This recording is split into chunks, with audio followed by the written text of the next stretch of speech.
Hi, Church on Mill. I want to think with you in this video about why we gather as a congregation on Sunday morning. One of the most important things we do as believers is get together. And that's what Christians have been doing since literally the beginning. As we've been studying in the book of Acts, we've seen that consistently over and over and over.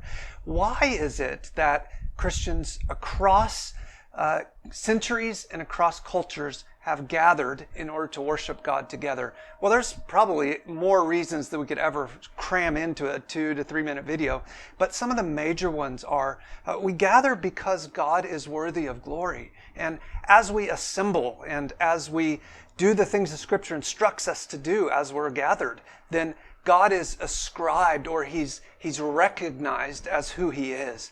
And that has, to move to the second point, that has the benefit of being a tremendous encouragement to us. It's easy to get sucked into the temporal things of the world, and the Lord has so set up our lives in such a way that the very first thing we do to start a new week is we get together.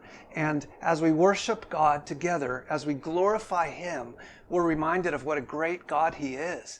And that has a way of reorienting us to who we are and who we are as a church together. And we're encouraged and built up in the Lord. And that really brings me to a final reason. A third reason we get together is that as an outpost of heaven, then we as sort of an embassy, we assemble and we serve as a sign to the world. We have an evangelistic witness as we get together, as we do things that are strange to our culture, and we do so with joy and enthusiasm, and we do so repetitively. Then we lift up the name of Christ in such a way that, as Corinthians puts it, unbelievers are drawn to God. And so those are three of the reasons why we gather. I'm so thankful that this is a priority for you. And if you're not among the most vulnerable or caring for those who are, I want to encourage you, as we're now in phase 2, that you come out with us and let's worship God together in person.